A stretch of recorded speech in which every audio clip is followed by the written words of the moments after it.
this book. Good evening. I'd like to call this meeting to order.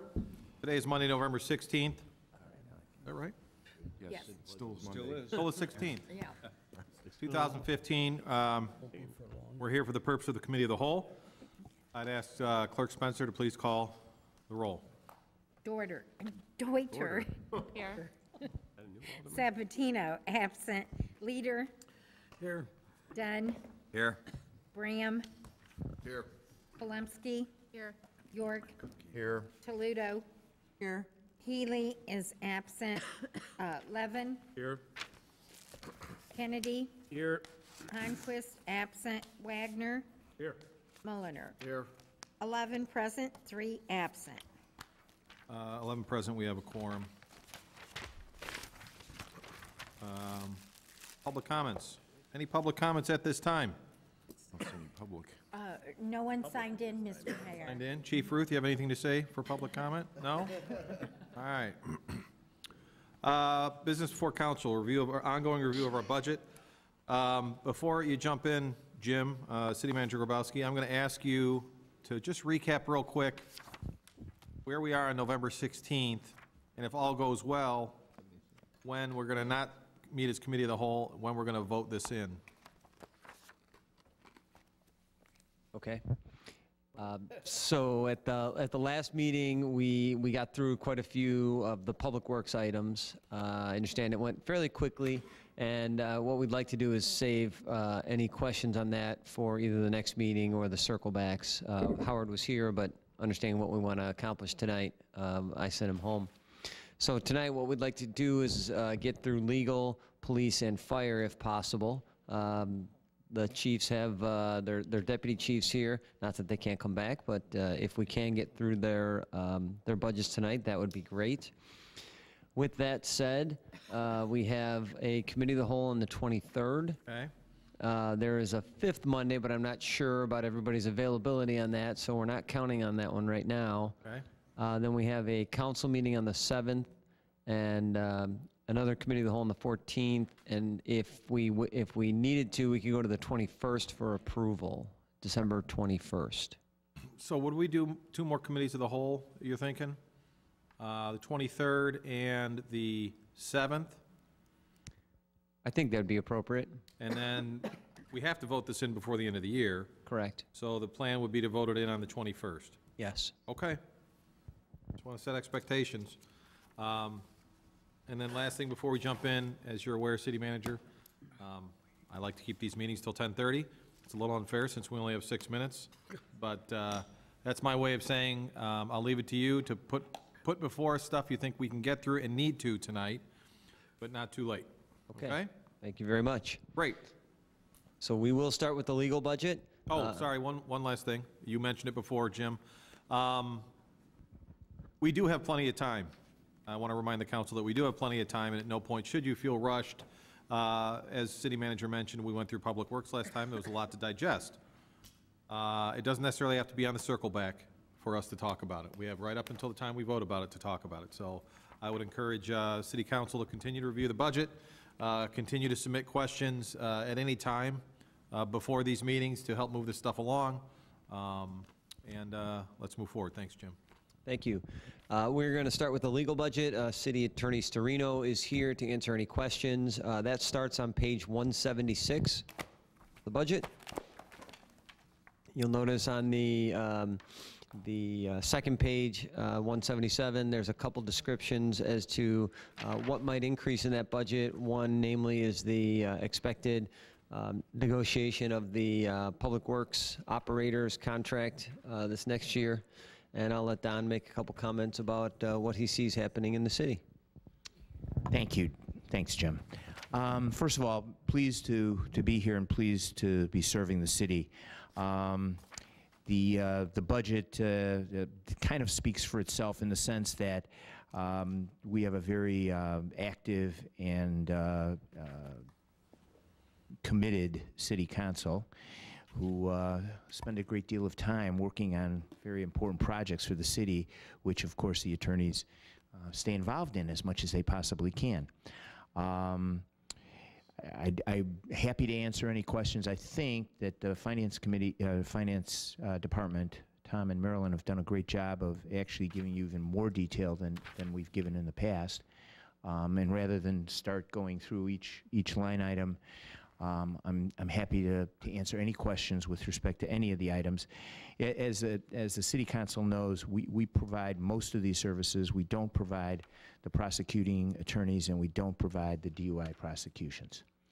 And with minor exceptions, usually it's our firm that's providing the service. In very rare occasions, is there anybody else that provides any other service to the city? Okay. Any questions for our city attorney? Alderman Bram. Yeah, just on page 176, 3036, just the general legal fees and additional counsel, it seems like it's holding steady. What areas does that cover? And is there any likelihood of that being below that $500,000 target? That is the biggest line item that we provide. It includes attendance at any and all meetings, preparation of any and all legislation, I mean, any other research that might be required, interacting with any of the committee chairmen, any of the mayor, or any of the staff members. It's really the Cost of doing business. it's the whole deal, so to speak. Thank you. Any other questions for city attorney? Alderman Levin. Well, I guess a 50% increase over 2 years, if that's steady, okay, but I understand why they're needed. My question is more on the claims, the general liability. That also has gone up significantly over budget. Those are not auto claims. Are employment claims included in there, or what kinds of claims are there? I'm gonna say that Alderman Levin, can you identify where in the budget? Sorry, page 178, line 6028. He's on item. is that, Marilyn, the litigation? Yeah, I think that's the litigation that we handle as a separate item for the city. It might be a stormwater issue. As the council is aware, there was a rather large class action that was filed against the city. It may be as simple as a sidewalk fall down. It could be a 1983 civil rights. That's Alderman Levin understands what I'm saying, but a police officer type case. Yeah, we have pending cases currently, as the city council knows, with rotisserie with respect to issues that came up at that location. Okay. So it's any and all litigation that would be filed against the city. All right, thank you. Any additional questions or comments? Alderman Deuter. Thank you, Mayor. This might be a question more for city manager or finance director. Is any portion of the big number, line 3032, charged to TIF? And if not, could it be, or is 3036, I think. Is it TIF? yes, 3036. Page No, 176. yes, 3036. And what, I On couldn't hear page your- 176. No, I couldn't hear a question. What was your question? Is any portion of that amount charged to TIF? And if not, could it be? Of that amount in the general fund, that 3036 line, that is not TIF related. We do charge portions of the city attorney's office activity does get charged directly to the 4 TIFs or the Board of Fire and Police Commission. We also charge that area, although I see there weren't any charges this year, but the number that you're speaking of, that is just solely general fund activity. If it's TIF related, it's charged directly to the TIFs.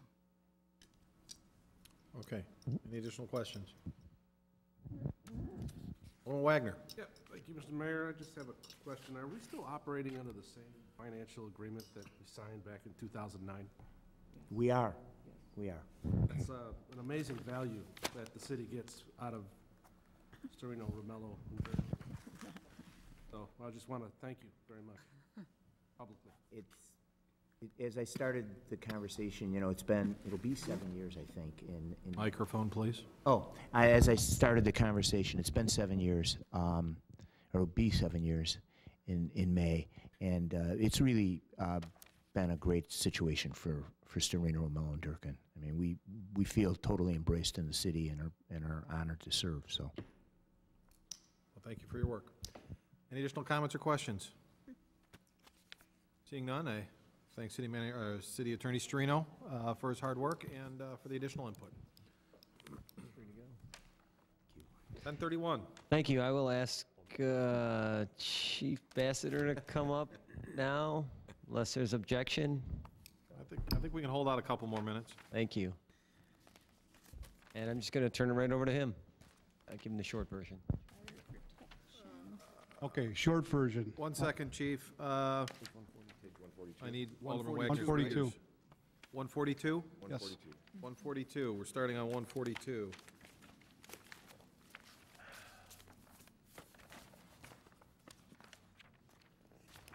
Floor is yours, Chief. The big things in our budget this year, we're proposing to replace our rescue squad, which carries all of our specialized rescue equipment, such as the Hearst Jaws of Life, the high-angle rope and below-grade rescue equipment, the hazardous materials response equipment, and the light tower. This new piece of equipment will also have hose, water tank, pump, and ground ladders, which will allow us to staff this piece of equipment on a daily basis instead of the more expensive ladder truck. We will keep the older ladder truck in reserve to be used during the out-of-service time of the new ladder truck scheduled to be delivered in 2016, and yes, it will be red. Back in August, we revised our running procedures to take off responses off the ladder trucks and put them on the other vehicles, such as the engines and the new proposed squad. We are also proposing to increase the building maintenance line item by $25,000 over the next 3 years to update and repair some items at Fire Station 1. This station was built in 1981 and has the original kitchen cabinets, lockers, tile floors, landscaping, and the concrete apron out in the front of the station. If this line item is approved, we will start addressing some of these issues and continue to upgrade and repair over the next 3 years. With that, I'd be glad to try to answer any questions you may have. Thank you, Chief. Any questions? Alderman Mulliner. One of my questions relates to personnel. I'm interested to find out whether you're fully staffed, and if not, how soon do you think you would be up to fully staffing? Currently, we are 3 firefighters short. We're not running short. We've been filling those positions with overtime. Okay. Is there any plan to bring those 3 up to par? I'll answer in this situation. We are, I think it's technically we're 2 down. There's 1 that's pending some status on a disability, but right now we're 2 firefighters down. And I've talked with Chief about this. They're in the budget, so all the personnel are included in the budget. But we decided, I made the decision and talked with Chief about it, that with the uncertainty of the state budget and revenues that may or may not come from the state, I asked Jeff if we could operate in a manner without those, and as he said, calling people back on overtime has worked so far. Service levels have not dropped.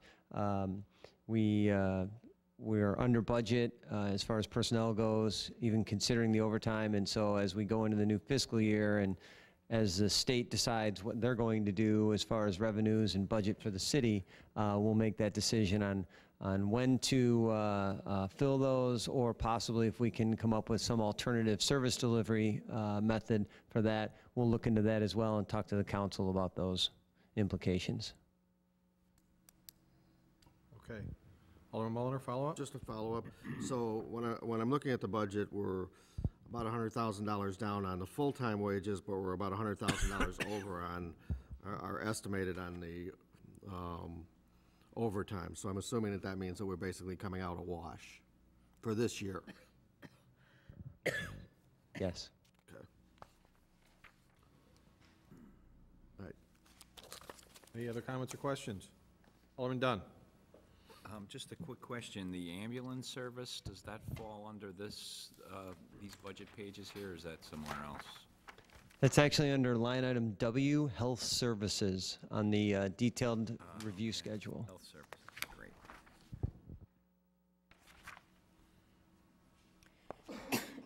Alderman Wagner? Oh, excellent. Thank you, Mr. Mayor. Microphone. I just wanted to make the point that I think Hey, it's really... Pat, could you, Alderman Wagner, there you go.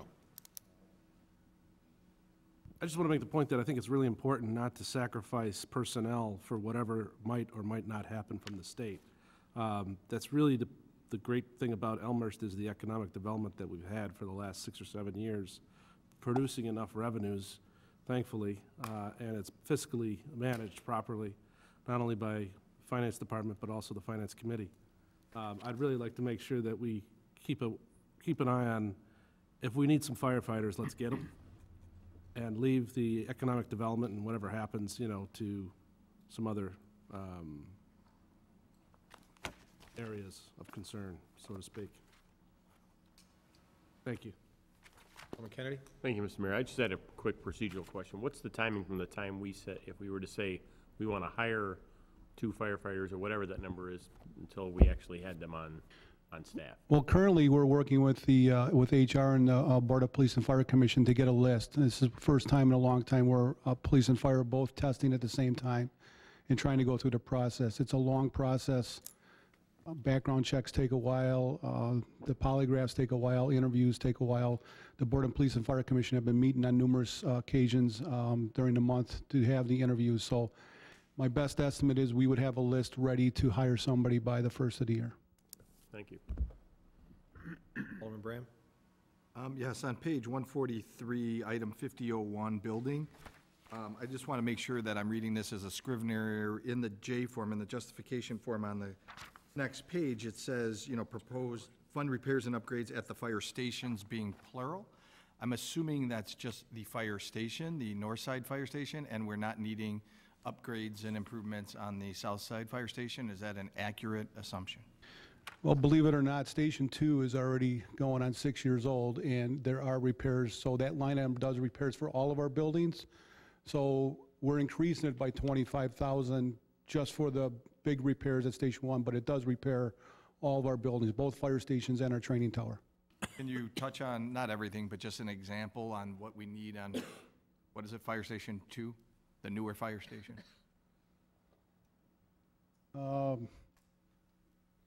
refrigerator could break. That would come out of that repair item. A Okay, piece so of no immediate tile. need. Yes, it's normal wear and tear. Okay, thank you. Additional comments for Chief Bassador? Seeing none, I'll thank Chief Bassador and the entire fire department for their hard work, and look forward to the coming year. Thank you, Chief. 10:38.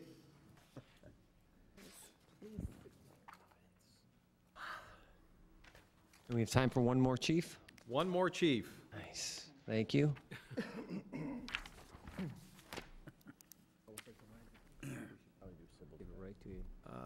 Starting on page 142. Is that correct? 149 in my book. 149, that's a typo. See? It's either a typo or it's 1039. What, where are we going? Oh, I got What the wrong page? one. 149, 149. 149. Okay. Here it is, item F, 146. Okay.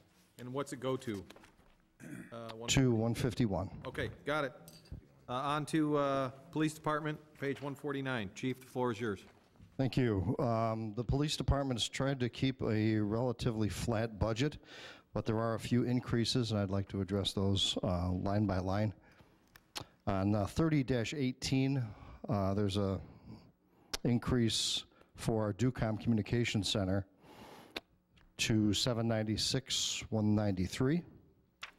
And that's as a result of annual contractual increases and a proposed second facility. The second facility is kind of questionable at this point, but we still have included it in the budget in the event it does go through. The next area is 30-92, and really, that comes down to contract staffing. And what we've done is we lost one of our part-time records people, and instead of hiring an employee part-time, we had some discussions and felt contract staffing would be slightly more efficient, and we would experience a little more cost savings for that. So as a result, there's an increase in contract staffing and also a reduction in part-time staff. Under 5017, there's an increase for radio equipment, and really that comes down to airtime for our communications, for the police communications. Previously, the ETSB was funding that, and we've kind of reached the end of the ETSB funding for that, so we're going to see an increase from 5,000 to 14,000. And then the final area that you'll see an increase, a significant increase in, is 60-11, which is conferences, seminars, and training. And there's an increase in that account by $18,000, and that's a result of recent promotions. We've promoted 2 deputy chiefs, 2 commanders, and 4 sergeants within the last, actually within this calendar year. And as a result, we will experience 4 additional police officers that were down. We're trying to get those hired, so we're going to experience additional training and then academy costs just after the first of the year. And those are the highlights. I can answer any specific questions that you may have. Great, thank you, Chief. Alderman York. Thank you.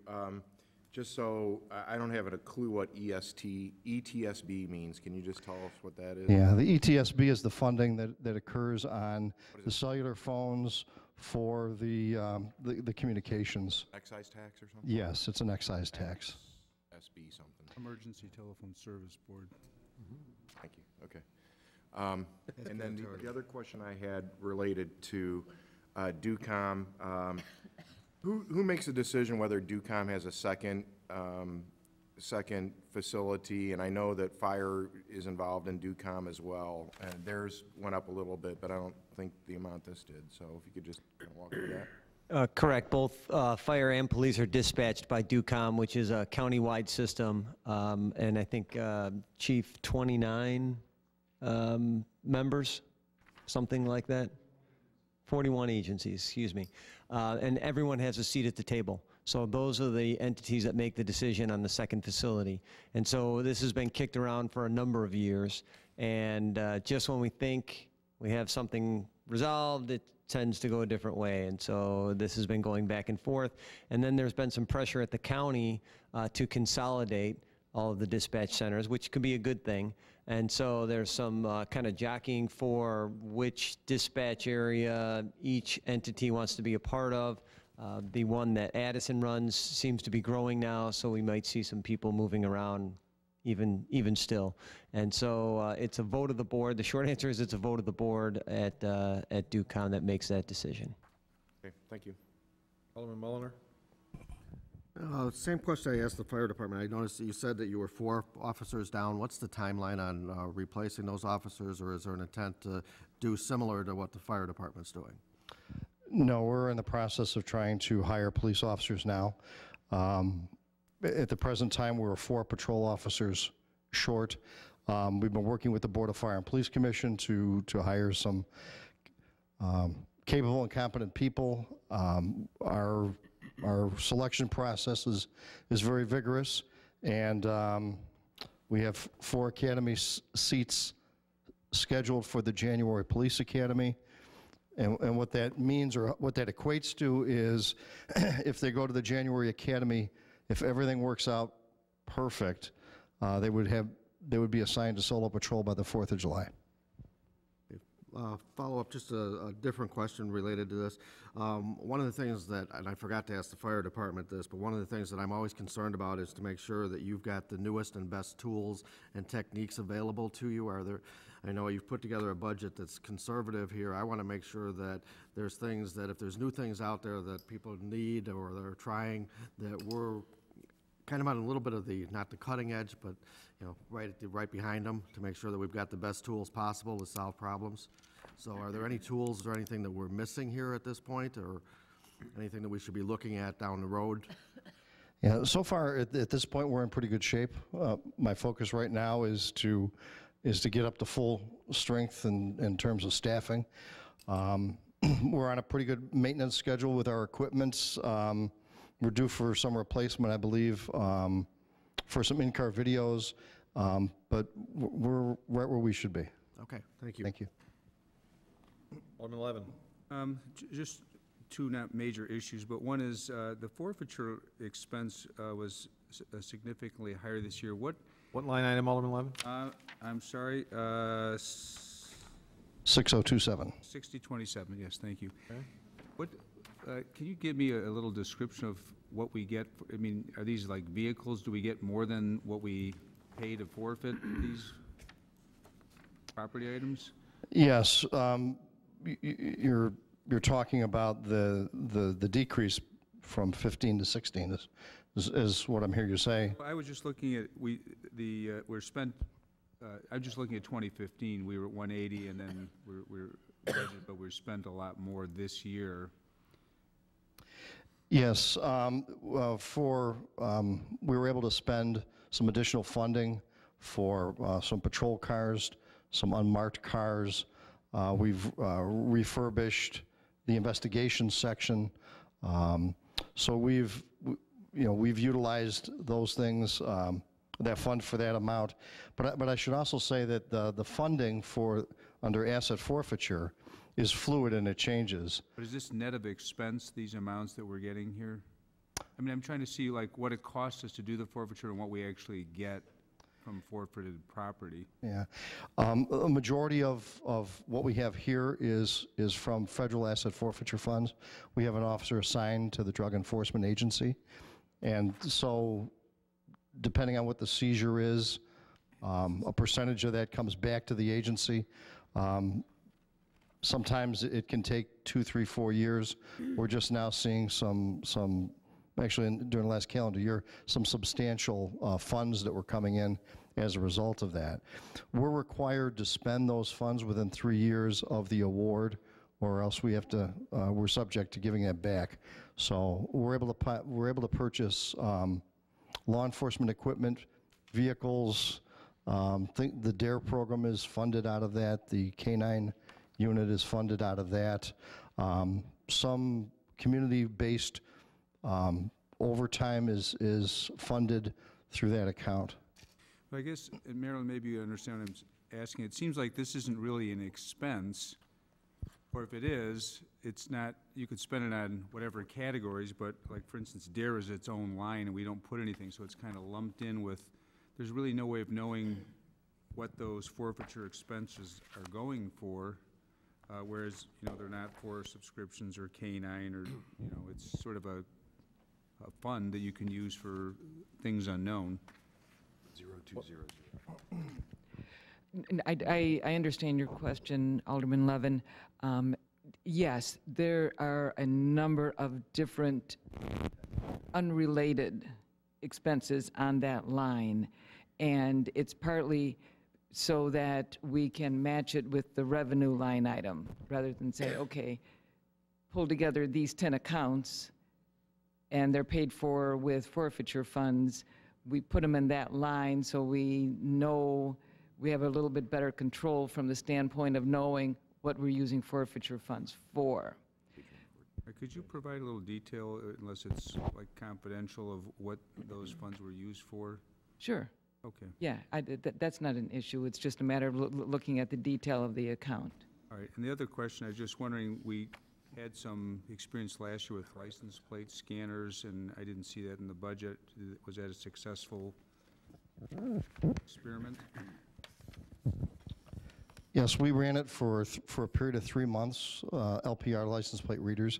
The project, in my estimation, was successful. We had apprehended as a result of that through direct leads 2 or possible, I think it might have been 3 burglars as a result of that within a fairly brief period of time. That is still an item that we still want to go ahead and move forward with, but due to staffing issues, that's kind of been placed on the back burner. If we were to move forward on that, the asset forfeiture fund would be a wonderful place for us to utilize that, or to fund that program. Alderman York? Thank you. I think maybe maybe to try and answer Alderman Levin's inquiries about the forfeiture proceeds. The income is on page 114, under other income, 0200, and it was budgeted 180,000, but we've actually collected 470, so I think that's the basis for the increased expenditures. Kind of goes hand in hand with that. And I asked Marilyn that question. I discovered that as well, too, so. Yes, and if I may, I give Chief Ruth a lot of credit because often he'll come to me and say, we can fund this out of the asset forfeiture rather than general fund dollars. So we have diverted some general fund expenses to the asset forfeiture fund. And also I would add that it is our intent to go to the committee with the license plate reader technology and report shortly, but as the chief said, due to all the shorthand with staff, that did get put off a little bit. Thank you. Alderman Dunn. Yeah, this is also kind of a revenue versus expenditure question on the 149 under the overtime line item. I know there's just in the course of week-to-week activities, overtime's required, and we're short on some officers. But I think we do get some funding for overtime too, from public service events and also DUI roadblocks and things like that. Is there a line that would represent the revenue to pay for overtime? I'm sure there is if you give us just a minute. Or I'm just looking for a rough estimate. I mean, we have $940,000 budgeted next year as an expense for overtime. What do we think the offset would be for revenue on that? Is it small? You know, I would have to really significant. We're going to try to search and find that number for you. A lot of it is dependent on what's awarded by the state or some other funding grants. For example, we do a lot of traffic programs, such as the seatbelt, DUI enforcement during key periods of time. Although that's been approved by the state, now they've stopped the funding for that, so we've canceled that as well. So we're going to look and see if we can find the exact numbers for that. Okay. But I would say probably, you know, close to $75,000 to $100,000. Oh, okay. 10% maybe. I think that's the closest we would get tonight is the chief's guess. If you look on page 112 under grants 322, there's just general, federal, state, and other grants. They're not broken down. If you'd like a breakdown, we can attempt to get that to you for the next meeting. Yeah, if you could put that together, I'd like to see it. Thanks. Additional comments for Chief Ruth and the Police Department. Alderman Braham. Thank you. A lot of the questions have been asked and answered in regards to making sure the police has the right tools to do the job that we need them to do, like the license plate readers, et cetera. So I won't dive into that. You answered that sufficiently for me. The one question, and it's more of a curiosity question, going back to DUCOM, it seems like the police absorb most of the DUCOM expenses, maybe because they utilize it more. I don't know. Could someone explain, and maybe it's Director Gaston, but it seems like the expenses is more heavily burdened on, well, burden might be a strong word, on the police department versus the fire department for DUCOM? Is there some type of formula on how that's What's the divvied up? allocation, right? Yeah, there is a formula for each. I believe the police formula is based on number of sworn officers that we have, and the fire formula is based on EAV for the community. Okay. Thank you. It's interesting. Alderman Wagner. It's not a big line item, but it's page 150, 6001. It's more of curiosity, but it's animal control. It seems to tie in, or I'd like to understand the relation to an agenda item at the Public Affairs and Safety Committee. Do we do animal control this way, or are we? Am I allowed to ask that question? Yes. The $5,000 is under 60-01 for animal control. The police department does respond and pick up strays and other things, so there is a cost from time to time for the housing of strays and subsequent destruction of those if they're not claimed, and if there's a bill, it gets funded to us.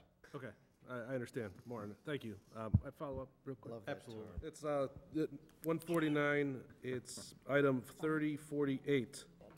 If you could just remind us what the police social service is all about. The police social service is Dave Hanna Associates for our police social worker. He's a half-time person, does follow up on some of the domestic violence issues, some of the juvenile matters that require a little more sensitivity that we're able to mainstream right over to him. Okay, thank you, Chief. Additional questions or comments? Seeing none, I want to thank the chief and the entire police department for all their hard work, and look forward to working with you in the next year. It's 10:56. City Manager, what do you think of that? I think I appreciate everyone's ability to stay here and ask those good questions tonight, so we'll call that a night. Thank you. Great.